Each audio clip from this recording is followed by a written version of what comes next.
Hello everyone, welcome to Toyeen Talks. Hey, to all our beautiful subscribers, we say thank you so much for staying with us. And if you're here, you are new here, we are happy you find us. Please don't forget to like, subscribe, and hit the notification bell so you will be notified for more upcoming videos. In the comment section, please no derogatory comments.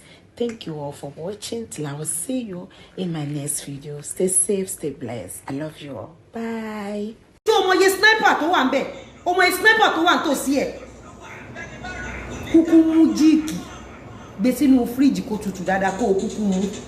Má fòkú ẹ̀ṣẹ̀ sín fáwọn ọmọ ẹ̀. Má fi ayé títí ẹ, má fi ṣẹ̀sín. Torí pé ṣó mọ̀ plan t'Ọlọ́run ti gbà fún ẹ tó plan lọ́sàn yìí. Ọlọ́run ti gbà bó ṣe sọ yẹn o. Bó máa wá party, wá wá disgrace ara ẹ àti ṣẹ̀dá àwọn ọmọ ẹ. Disgrace yẹn ló máa lead sí kú òjijì fún gbogbo àwọn ọ̀tá tèmi. Kò yẹ nǹkan tí mi sọ, àwọn ọ̀rọ̀ kan wà. Imagine, sórí tí n bá ń jáde, má jẹ́ kí n bẹ fún ẹ, má wọ̀rẹ̀, má yẹ kí n bẹ fún ẹ. Sórí, àdúrà la máa gbà fún ẹ. Ìsìn tí n bá ní pé má wàá pàdé mi pàtí o, ṣé mi ò fẹ́ kó rówó gbèsè ẹ san ni? Wọ́n tó bá rí gòdì etí mi já, tó bá rí gòdì etí mi já, báwo ló fẹ́ san àwọn gbèsè tó ti lọ jẹ? Tó bá rí gòdì ọrùn mi já, báwo ló ṣe fẹ́ san àwọn gbèsè tó ti jẹ? Stanley Gang sọ pé this one enter. Ṣó ti èmi ò lè bẹ́. Mo ní party ní next week. Funny enough, iṣẹ́ tí mo fẹ́ lò lọ. Sórí ẹ̀rìn iṣẹ́ yẹn, ó mọ̀ mí pé asọ̀rọ̀ ṣẹ ni mi ní sọ̀rọ̀ dànù. You know me. Sórí ẹ̀rìngì tí yẹn ńgbà tó bẹ̀rẹ̀ láti bí ó parí sí bí ni. Ẹ̀rìngì yẹn kan iṣẹ́ yẹn. Bó bá ti ẹ̀rẹ́ yọ kan já. Bóyá Ọlọ́run á jẹ́ gbádùn rẹ̀ wà ra àwọn gbèsè tó jẹ because tí ò bá sí wípé ó jẹ gbèsè ó dẹ̀ ti ro rẹ̀ pin. O ní rò wípé ìwọ tó ń fẹsẹ̀ rìn ó fẹ́ lọ já góòlù létí ẹni tí ẹjọ́ jẹ́ ń parí iṣẹ́ àwọn ẹ má kí ṣe ilé tó bá yá wọ́n ní Lizzy ò dákẹ́ lẹ́ni nìkan ṣoṣo ẹ̀yin bí 1000 lẹ ti ṣe ṣóò fún mi ìwọ̀nba 2, 3, 4 hours tí máa wá fi dẹ́yàn kan lóhùn ẹni Lizzy ń sọ̀rọ̀ ẹni 31st ṣé kò tiẹ̀ yẹ ká ẹ ṣọ́lùdé fún mi ó dà kí lẹ ṣẹ̀ mi kí lẹ fẹ́ gbà ó dà kí lẹ fẹ́ gan 150 aṣọ ńlá ni aṣọ gidi ni o aṣọ gidi aṣọ tó fà yín ó dà kí lẹ fẹ́ gangan kí lẹ fẹ́ ń tẹ́ ẹ bá fẹ́ ni kẹ́ ẹ sọ ń tẹ́ ẹ bá fẹ́ ni kẹ́ ẹ sọ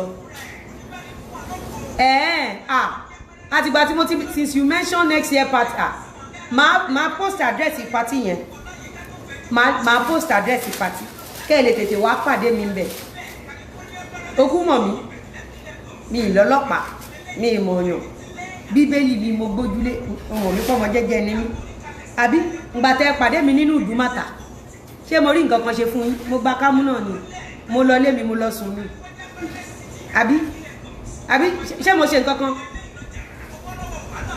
mi ṣe nǹkan kan Àṣàmẹ́ẹ̀gún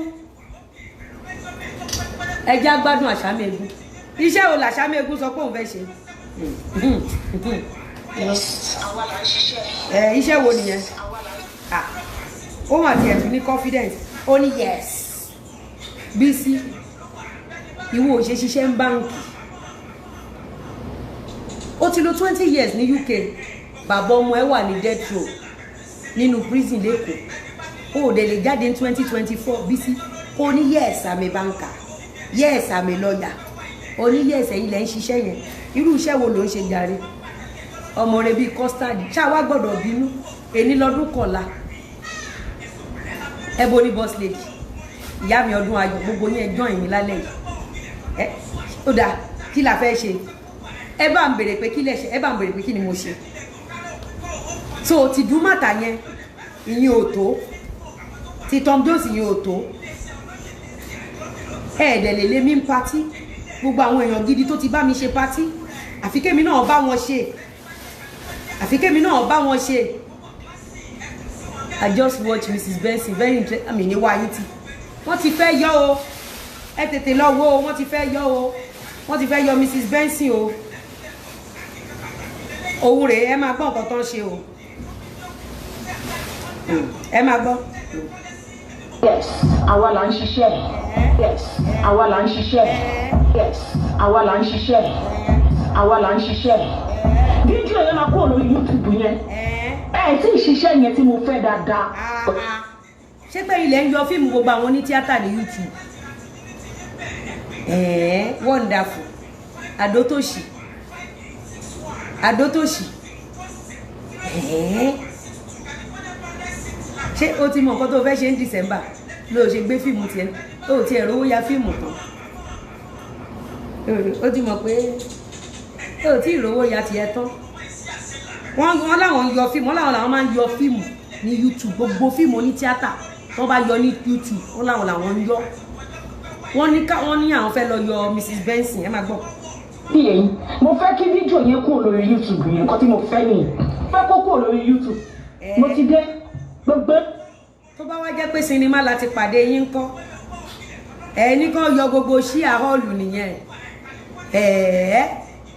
wonderful títóbi ọlọ́run tó ṣe yín báyìí kò ní dáríjì yín nígbà tó bọ́ síta tó lẹ́yìn yọ ṣó pàdé Aliu rí ẹ̀yin tẹ́yìn ń gbẹ́nu ṣókiri ṣé mo yọ fíìmù ti yín ní sinimá ṣé mo yọ fíìmù yín ní YouTube nígbà tẹ́ ń gbẹ́nu ìṣókiri àbí ṣé mo súnmọ́ àwọn bàbá ọmọ yín ṣé mo súnmọ́ àwọn àgbésùn bàbá ọmọ yín ẹ̀yin lẹ́yìn lè gbé ẹnu ìṣó kẹ́ ẹ fi promote movie àbí ṣé Aliu mọ̀ yín rí àbí Aliu pàdé yín rí meanwhile gbogbo yín ilẹ̀ ti gba oore lọ́wọ́ mi títí dórí ẹnu ìṣó títí dé Adótòṣì ọ̀gá yín kò sí kankan nu yín tó máa ní pé òun ò gbowó rí lọ́wọ́ mi I mean money cash kò sí kankan nu yín rí tí ò ti gbowó lọ́wọ́ mi rí mystery kò tí sí ńgbà tẹ́yìn gbé ẹnu ìṣó tí mò ń sọ fún àwọn èèyàn wípé ohun tẹ́ ń ṣe ẹ̀ lè gbà á imagine tó bá wá jẹ́ pé mo lọ gbé àwọn ìyàwó àwọn bàbá ọmọ yín kí wá máa fi polówó aṣọ so ẹ̀yin ò lè gbà ẹ̀yin abiyamọ ẹ lọ bá wa wo Mrs. Benson ẹ má download ẹ jọ ẹ má bá wa wo ni tí wọ́n bá ti yọ Mrs. Benson kúrò lórí YouTube àwa parapọ̀ èmi àti yín èmi náà gbowó lẹ̀ báyìí ṣó ti yín àwa parapọ̀ àwa ṣe oore mélè gbàgbé fún Aliu Adégòkè Aliu tí wọ́n bá yọ fíìmù ẹlẹ́ni èmi àti ìdílé mi àfún ẹni 2 million naira cash gbogbo àwọn olólùfẹ́ àwọn fans ẹ if they can support you wà wá ya mega kí ni ibi tó náà lọ yìí kí lórúkọ kí ni tó ṣe cinema movie Aliu mo wá promise yẹ I will be available for you for 1 week àwa ya baba story tí o ti sírú ẹ̀ rí ẹni tó bá sọ pé kí la máa ṣe là ń ṣe hàn Adótòṣì this is your hand o mọ̀ pé ní December 31st o mọ̀ pé ní December 31st sori wípé àwa ò sọ pé kí tiyín bàjẹ́ àwa ò sọ pé kí tiyín bàjẹ́ owó tí mo ná ní location Aliu gan is over 1 million because wọ́n gba hòtẹ́ẹ̀lì fún gbogbo wa hòtẹ́ẹ̀lì gidi dẹ̀ la gbọ́dọ̀ dé sí ó dẹ̀ ní iye ọ́gì tá gbé lọ tá dẹ̀ kíta fún wọn nígbà tá dẹ̀ lọ èmi ò ní lọ sẹ́ni location ẹ bè lọ́wọ́ anybody tí n bá lọ sí any location when I'm leaving I bless everybody torí ẹni kò sẹ́ni tó lè sanwó mi kò sẹ́ni tó lè sanwó kò tí ì sí ẹni tó lè sanwó mi tẹ́ bá dẹ̀ rí mi èèyàn kan ti sọ pé plus 1 million naira yẹ àwàlà ẹjọ́ a lè wéètì kẹ́ ẹ gbé Mrs. Benson wálẹ̀ tẹ́ bá gbé Mrs. Benson wálẹ̀ ní èní tẹ́ bá gbé Mrs. Benson wálẹ̀ lẹ́ni story tá máa come out pẹ̀lú ó máa ṣọ́ọ̀kì yálàyà yín ẹ jẹ́ kí n kí lè wèrè lẹ́yìn sọ.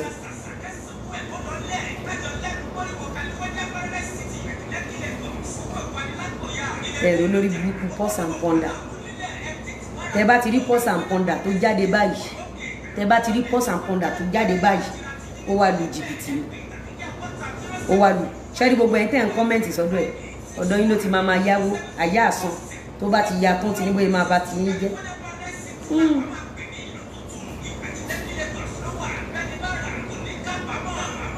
ẹni tó bá létí kó gbọ́ àṣìṣì òsèyìn ó lu gbogbo èèyàn jìbìtì ó yáwó òsán àṣẹ ti gbọ́ Bùnmi Oyè sọ pé 200,000 from me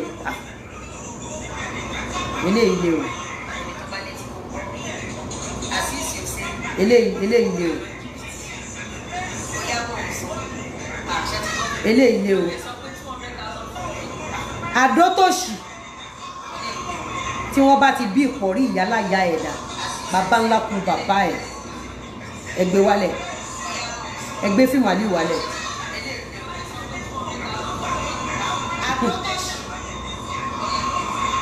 Pulse and Ponder oní jìbìtì ni tó bá ti bí yín da ẹgbẹ́ Mrs. Benson wálẹ̀ 820 ló ń wò mí tó fi pé 20 ló ń wò mí abeg go bring BB cloth inside my office 820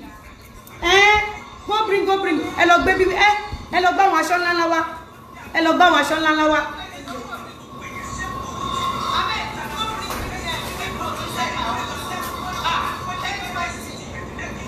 I share all before you leave the location. Ẹni sọ pé you share your money on location and if they paid you I share all before you leave location. God bless you. Okay, make up by Kilele. Ẹni ìmọ̀ mi nìyẹn o. Ẹni ìmọ̀ mi ṣáàtìsì. Make up by Motilola Gold. Are you an artist? Ẹni ìmọ̀ mi. Ẹni sọ pé mo máa ń share owó mi ni. Ẹ bèè lọ́wọ́ wọn. God bless you. Bring it. Bring that one for me. Mo lè fún yín ní tútù àní àbà àwọn aṣọ yìí o. Lẹ́yìn èní mi ò ní fún yín tútù àní àbà. Bọ̀ kí tó fún yín ní tútù àní àbà. Mo máa rẹ́ni tẹ́jọ́ fẹ́ pí ẹ̀ o. Aṣọ ńlá làwọn eléyìí o. Mo lè fún yín ní 2 and a half. Àwọn aṣọ rèé, òpin aṣọ I'm coming. Nazwa. Go and get me big gele inside my office.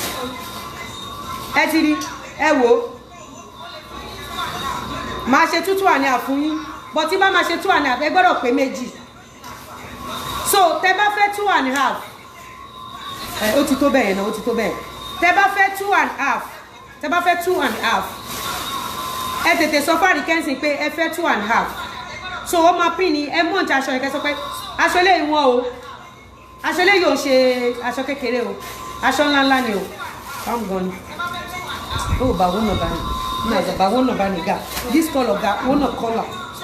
Wo no color to, wo no color. A guy said it when I went for one shoot like that. Hey, yeah, make up by Motilola Gold. Èmi ò náwó location. Mi ò tí gba owó location láyé mi kí wá ná. I give it back to the producer or I share it with the crew member. Mo lè sọ gbàtà even gbàtà ṣẹ̀bẹ̀ lọ bẹ̀rẹ̀ mi l'Abẹ́òkúta. Ẹ lọ bẹ̀rẹ̀ mi l'Abẹ́òkúta even gbàtà ṣẹ̀bẹ̀rẹ̀ movie. I don't collect money from some people.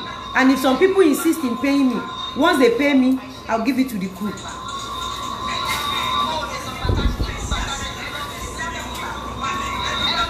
Ó dà kó mu.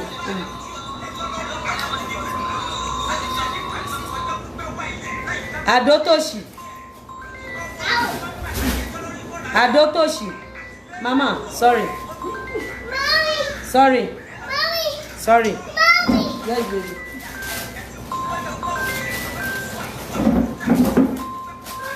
Yes, baby.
Okay. Ilé ló ń dúró sí wa létí. Nazwa. Nazwa. Nazwa. Instagram mi ti kú, so mo fẹ́ post ẹ̀. Instagram mi ti kú. Mo bọ̀, Instagram ti kú. Is there any charger for this one? Don't worry. Mo ń bọ̀. Ṣé rí gbogbo ogun tó ń jà wọ́n ní film industry yẹn? Wọ́n fẹ́ dàrú mọ́ everybody lójú. Òun lẹ́rí gbogbo orí burúkú tẹ́rí tó ń ṣe yẹn.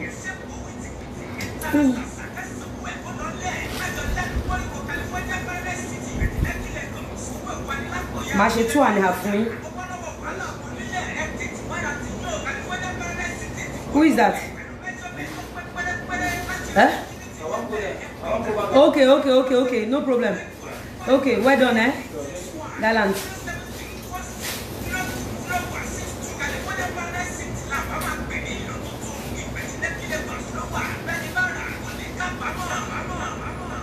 Show you Pepe. Ẹ jẹ́ gbádùn. Test to view. Mo pé lọ́lá. Ẹ jẹ́ ká gbọ́ jàre. Yes, àwa là ń ṣiṣẹ́. Yes, àwa là ń ṣiṣẹ́. Yes, àwa là ń ṣiṣẹ́. Ìgbà tẹ́rí tí Àdótòṣì wá sí orí Facebook, iṣẹ́ tó wá ṣe lélẹ̀. Àdótòṣì, ìgbà tó wá sí Facebook, iṣẹ́ tó wá ṣe lélẹ̀.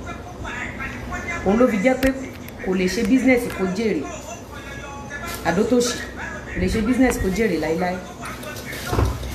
Because kò pay attention sí business ẹ̀. Mo gbọ́. Àwa là ń ṣiṣẹ́. Fídíò yẹn máa kúrò lórí YouTube yẹn.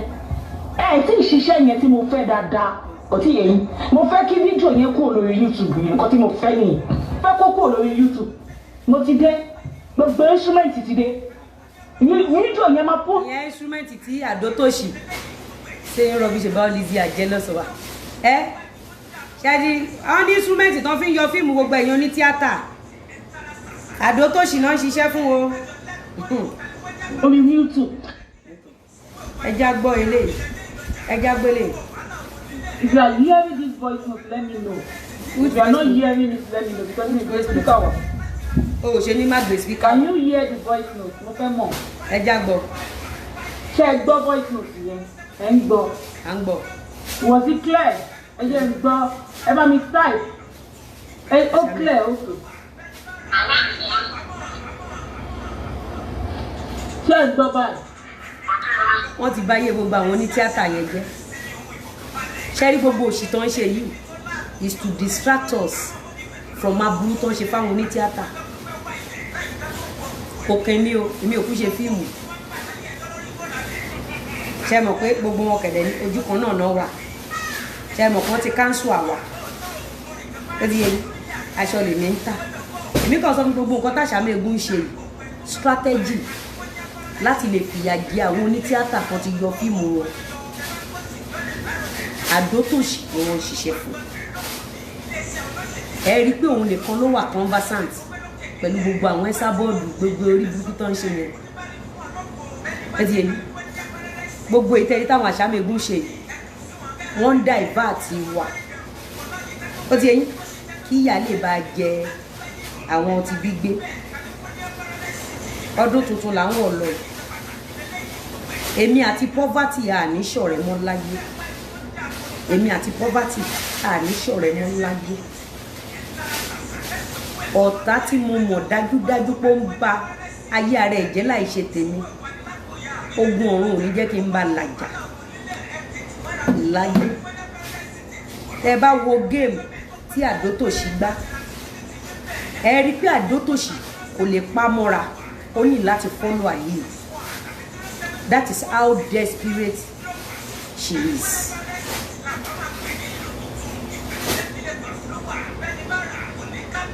kí ni èso?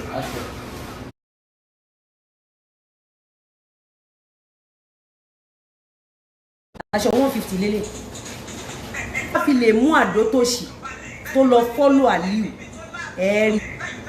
ẹ bá mi bèrè lọ́wọ́ ẹ̀ pé kí ló lè mú kí ló lè jẹ yó ẹ bá mi bèrè pé kí ló lè gbé mi ẹ bèrè pé kí ló ń wá tó lọ fi tẹ̀lé Aliyu o tẹ̀lé láwọn gbé nígbà tó feature